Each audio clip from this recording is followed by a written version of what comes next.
Bon, après avoir essuyé une défaite hautement stratégique dans la ville de Vuhledar, dorénavant Ougledar sous contrôle de l'armée russe, dans le cadre d'apporter ou de porter un coup dur à M. Vladimir Poutine sur son territoire, effectivement dans la région de Voronezh, M. Zelensky, qui a l'habitude d'envoyer des drones dans cette région frontalière à l'Ukraine, nous informe aujourd'hui que des frappes de drones ont détruit un dépôt pétrolier.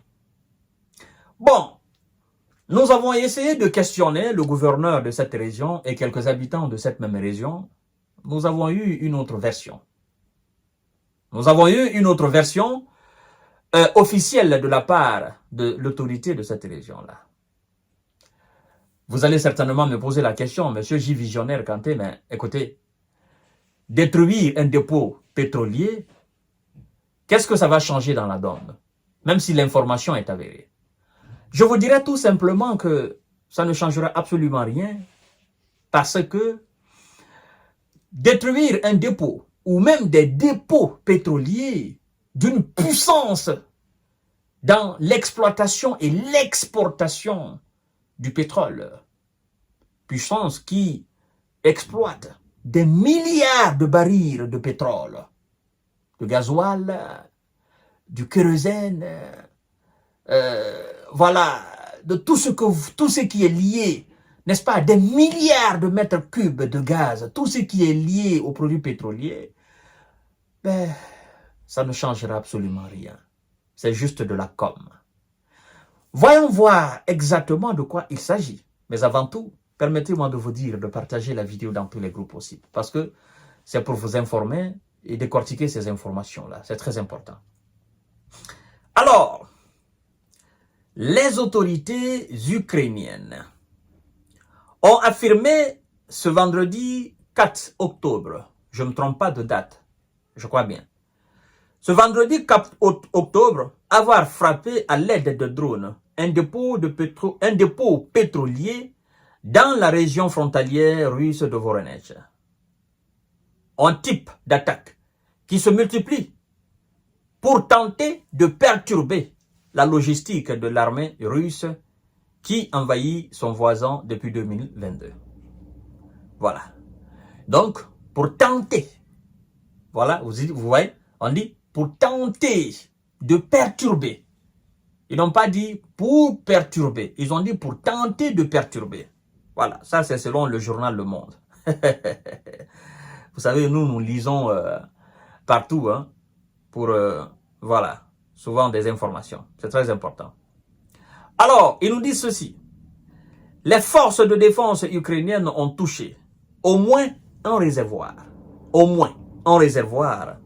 déclenchant un incendie, a rapporté l'état-major de l'armée ukrainienne dans un communiqué. Une source au sein des services de sécurité ukrainienne, SBU, a affirmé à l'agence Presse de France qu'un site avec 20 réservoirs de carburant et de lubrifiant avait été touché lors de l'attaque. Les défenses aériennes alors russes ont été activées, mais sans succès, a assuré cette source qui évoque un incendie massif sur place. Alors, les services d'urgence russes ont, de leur côté, signalé un incendie qui s'est déclaré sur plus de 2000 mètres carrés dans un entrepôt de stockage de produits issus des hydrocarbures dans la région de Voronezh.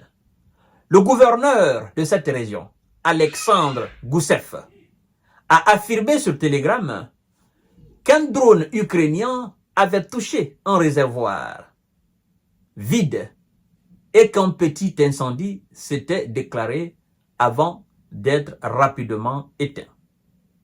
Alors, et quelques habitants qui ont été interviewés dans ce cadre ont aussi dit que ce n'était pas un incendie majeur, comme a déclaré les services de renseignement et les services de sécurité de l'armée de l'air ukrainienne, et que l'incendie avait été maîtrisé rapidement.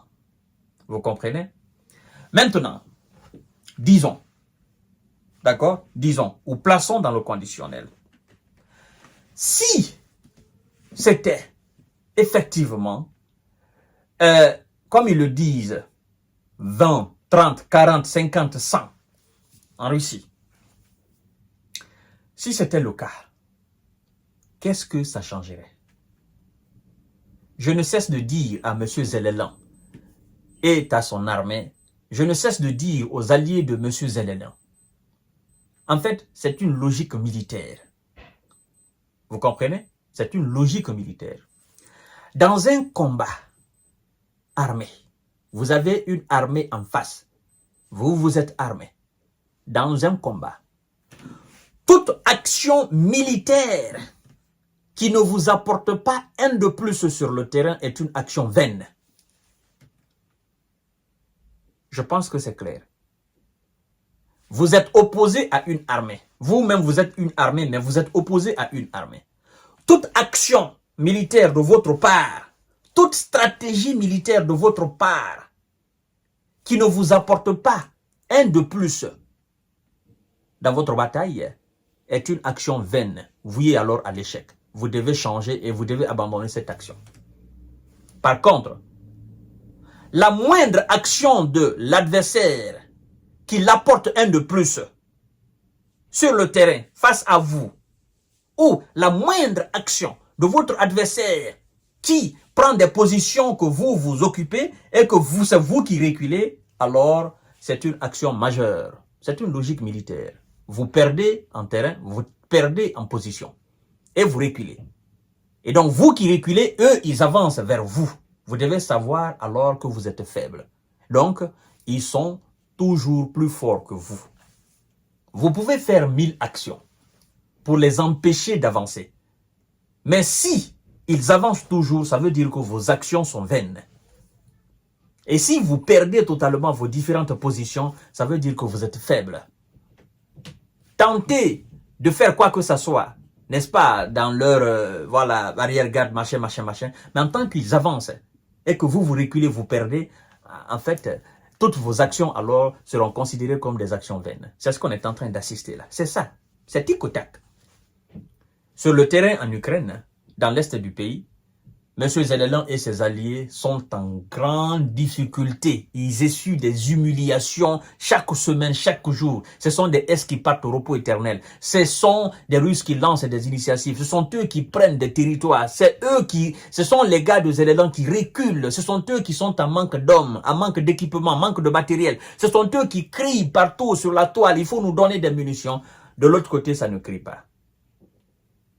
Mais eux, quand ils font des actions, derrière ou sur le territoire russe, ils sont contents. C'est comme si c'était un trophée pour eux. Nous avons fait ceci. Ça change quoi dans votre pays?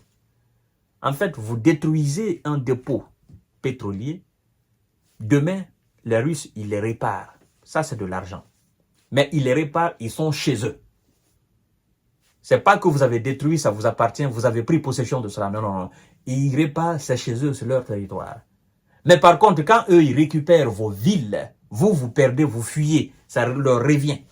Est-ce que vous voyez la différence? Voilà. Je crois que c'est cette équation, M. Zelensky n'a pas encore compris. Et prenez l'exemple dans la bataille de Vuhledar. Qui a reculé? Et qui a le contrôle de la ville de Vuhledar aujourd'hui? Ben, c'est les Russes. C'est une action militaire majeure qui apporte un de plus. C'est ce qu'on appelle des stratégies militaires. C'est ce qu'on appelle des avancées majeures militaires. Alors, après la prise de la ville de Vuhledar, une action hautement menée par les stratèges militaires russes, est-ce qu'on peut dire que la Russie grignote encore du terrain? Ou c'est une percée majeure? À mon sens, on ne doit plus discuter sur percée majeure, avancée